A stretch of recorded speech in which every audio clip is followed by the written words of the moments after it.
오늘은 민청학령 관련 아버지 자료를 찾아보기 위해서 국가기록원에 왔습니다.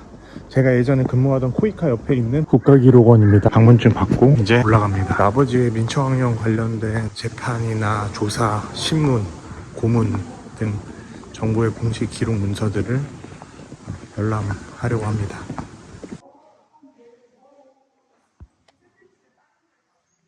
네, 형사 사건 기록. 여기다 볼까요? 네, 여기 있는 건 2번 있어서. 예, 이거 하고요. 감사합니다. 네네. 요게 이제 발전 기획서. 예, 알겠습니다. 원본 기록물에 대한 서약서고요. 훼손하지 않는다, 순서대로 한다, 예. 등등 이 내용입니다. 예. 네네. 국가기록원 성남문헌에 와서 아버지 민청학령 자료를 찾는 작업을 마쳤습니다. 오전 10시 반부터 해서 오후 2시 반까지 한 4시간 정도 자료를 살펴봤고요. 민청학령과 관련돼서 다양한 자료들을 모두 보았습니다. 특히 아버지와 관련된 모든 자료들은 다 보았습니다. 여기에는 유인태, 이철 등 민청학령과 관련된 많은 분들의 자료들이 집대성되어 있고, 아버지는 주요 혐의자로 조작되었기 때문에 당시 긴급조치 4호 위반으로 불법 구금된 이후에 어떤 식으로 계속해서 구속되고 구속이 연장되면서 약 118여일 동안 불법으로 구속되어 있었는지에 대한 기록이 남아있어서 그것을 살펴보았고요. 이 내용들을 잘 정리해서 제 아버지 친구분들께 알려드릴 예정입니다. 경기고등학교와 서울대학교 같이 다니신 분들 돌벗이라는 모임인데, 그 모임에 계시는 여러분들의 성함이 아버지 조서에 나오거든요. 당시에 어떤 학생 활동들을 했었는지, 어떤 생각을 가지고 있었는지 등에 대해서 확인해 볼 수 있었고, 아버지의 기록에 따르면 유인태 씨를 만난 기록들이 있었습니다. 서울대 법대 내에서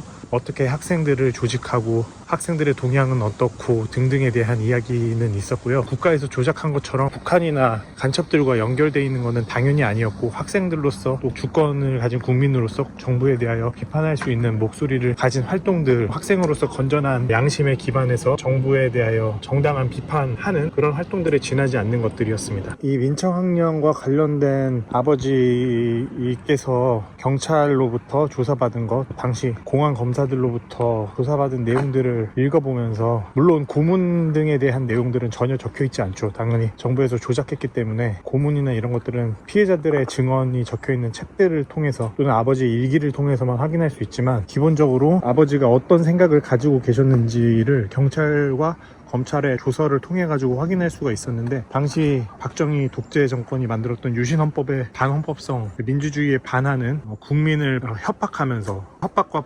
폭력으로 통치하던 박정희 정권에 대하여 부정적으로 생각하시던 내용들이 그대로 적혀 있어서 확인을 할 수가 있었고요. 다른 한편으로는 아버지를 밀고 했던 박정희 각하라고 부르던 얼빠진 고등학교 중퇴 시민성도 없고 사회를 보는 시야도 결여된 사람이 어떻게 아버지의 활동들에 대하여 경찰서에 잡히게 가게 만들었는지, 박정희 각하를 욕하다니 하면서 신고를 했는지에 대한 내용들도 나와 있어서 그 사람의 조사 내용도 확인해 보면서, 당시 시대도 지금이랑 마찬가지로 독재 정권이나 영구 집권을 꾀하는 불법적인 권력들을 보고서 그의 비판적인 시야를 가지거나 비판적인 시각으로 적극적으로 활동하고자 하는 사람들에 대해서 비판을 하는 잘못된 시민들에 대한 내용들도 동시에 확인해 볼 수 있었습니다. 오늘의 소득은 대학교 1학년, 2학년, 3학년, 4학년 당시 서울대 법대에서 학생들과 활동하며 정부에 대해서 비판하고 생각하고 건전한 시민으로서 또 나라를 사랑하는 마음에서 활동하던 아버지가 어떤 생각으로